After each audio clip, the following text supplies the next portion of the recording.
Welcome to Easy Stories in English, the podcast that will take your English from okay to good and from good to great. Today's pre-intermediate story is called 3 Kisses. One day, while the king and the queen were riding horses, Leah went into her room. She expected to find beautiful jewellery and clothes.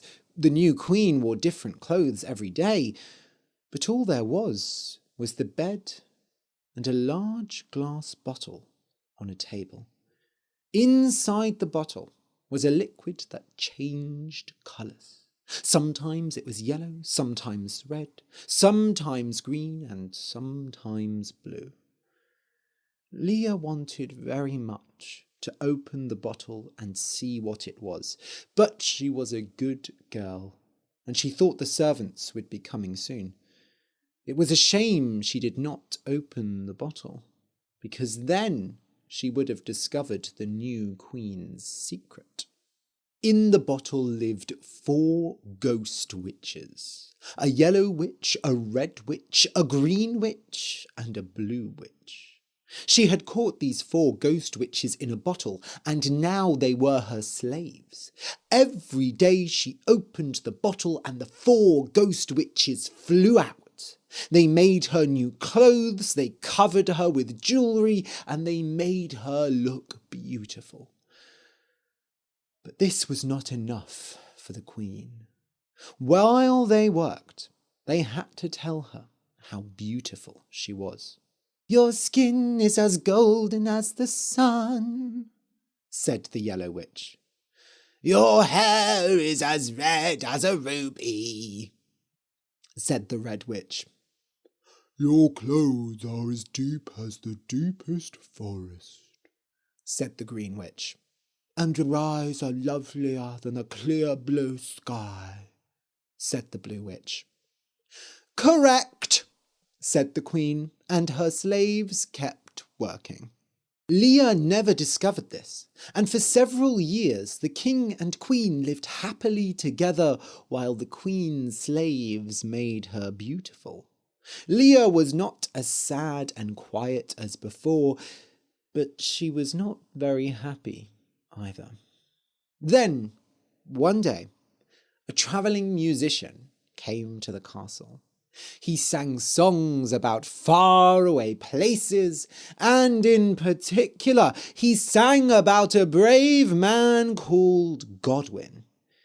Leah and the king were amazed. Godwin was alive. The musician told them that none was more courageous than Godwin, that he had killed 50 dragons and 100 witches, that he was loved by men and women, young and old. The only one who was not happy to hear this was the queen. "Enough!" she said. "You are a cruel man. Godwin left this castle 10 years ago, and if he was alive, he would have returned. He can only be dead. Leave now, or I will make sure you end up dead as well." The musician left, but the queen continued to worry. What if Godwin did come back? He would surely find out about her secret and probably try to kill her. As the queen worried about this, the ghost witches helped prepare her for bed. "Her skin is as golden as the sun," said the yellow witch. "Her hair is as red as a ruby," said the red witch. "Her clothes are as green as the deepest forest," said the green witch. "And her eyes are lovelier than a clear blue sky," said the blue witch. "Her?" said the queen. "Her? Who are you talking about?" "We speak of the Princess Leah," said the yellow witch. "She is an adult now, and so beautiful," said the Red Witch. We thought you should know, said the Green Witch. Now everyone thinks she is more beautiful than you, said the Blue Witch. This made the Queen very angry. She screamed at the ghost witches, who flew around the room and cried, "Sorry!" They were hoping that she would smash their bottle. If the Queen smashed their bottle, they would be free. The Queen picked up the bottle, and it looked like she was just about to smash it. But then she had an idea. Go. Find the princess. Go and turn her into the ugliest creature that has ever lived. Yes, Queen, said the ghost witches. They flew away, and it did not take them long to find Leah. She was standing on her balcony, as usual. Your breath will be hotter than the sun, said the Yellow Witch. Your skin will be as red as rubies, said the Red Witch. Your eyes will be as green as the deepest forest, said the Green Witch. And your tongue will be as blue as the sea, said the Blue Witch. They used their magic, and Leah began to turn into a dragon. Her skin became hard and ruby red, her eyes turned green, and her tongue turned blue. When she breathed, fire came out, hot as the sun. Deep in Leah's stomach, there was still the grief for her mother. But in the dragon's stomach, the grief turned to hunger. The dragon flew away. With its huge teeth, it ate everything it found, and when people came near, it breathed fire on them. The dragon ate a field of vegetables, and it ate 12 sheep. When it was full, it flew back to the castle and ate the garden of roses. The people ran to the king and asked for help.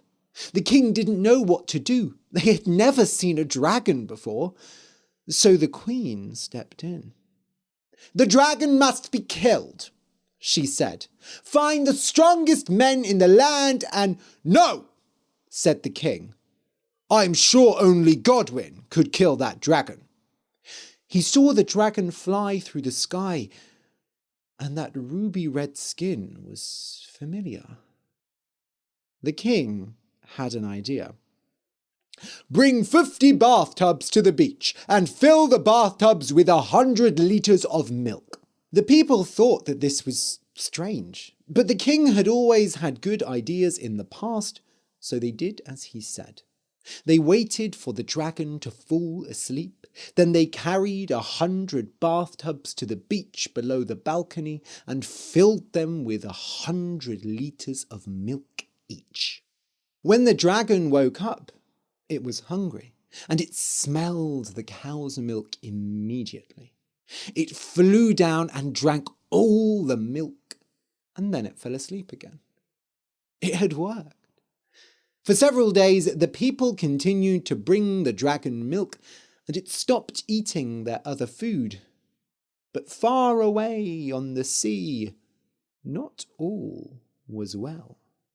Godwin stood on his ship.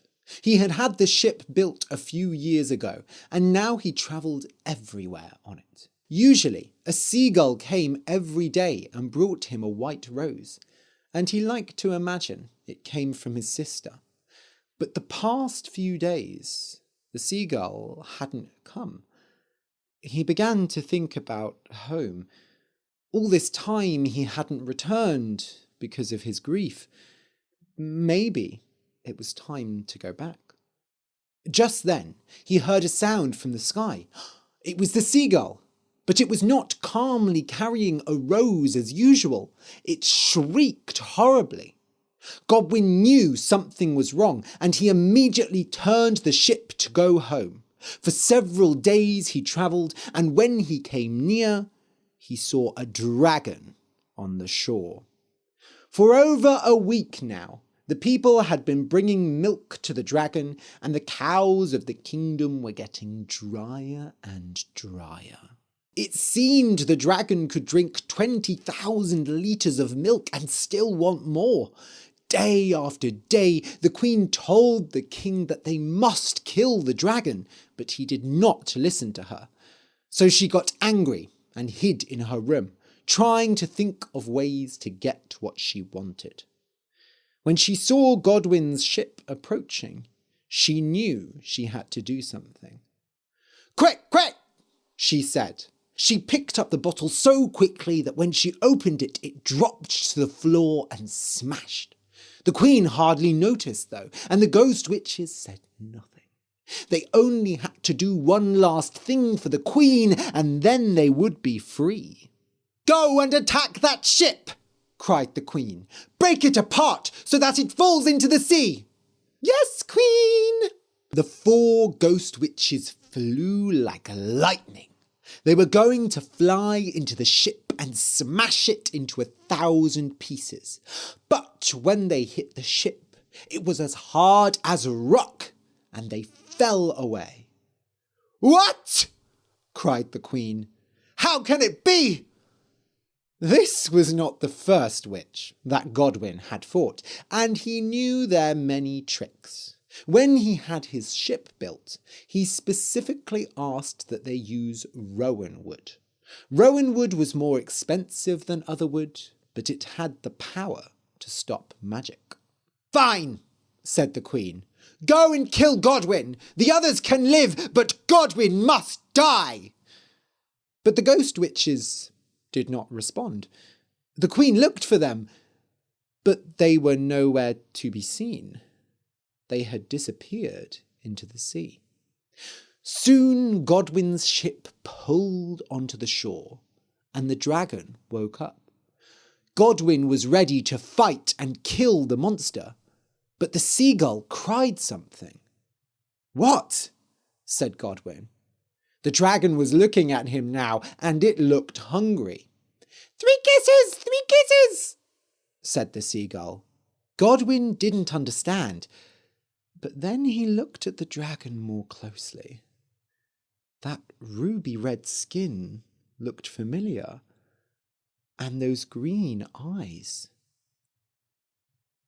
"I will not hurt you," said Godwin, and he put his hands in the air, "if you do not hurt me." For a while, the dragon looked at him. Then it lowered its head. Godwin kissed the dragon 3 times, twice on the cheek and once on the head. 1 for fear, 1 for courage, 1 for love. Suddenly, the dragon started to change. The ugly skin turned into golden sunshine. Ruby-red hair grew from its head. It put on clothes as green as the deepest forest, and its eyes became more beautiful than a clear blue sky. It was the Princess Leah. "Oh, brother! Sister!" Godwin and Leah hugged and cried for a long time. The king saw what had happened and came running, and for hours the family sat on the beach, talking and laughing. Finally, the king asked who could have turned Leah into a dragon, and Leah explained what she had seen in the queen's bedroom. The 3 of them ran there, but inside all they found was some broken pieces of glass and a black rose. Nobody knew where the rose had come from. "Oh, what a beautiful rose," said Leah.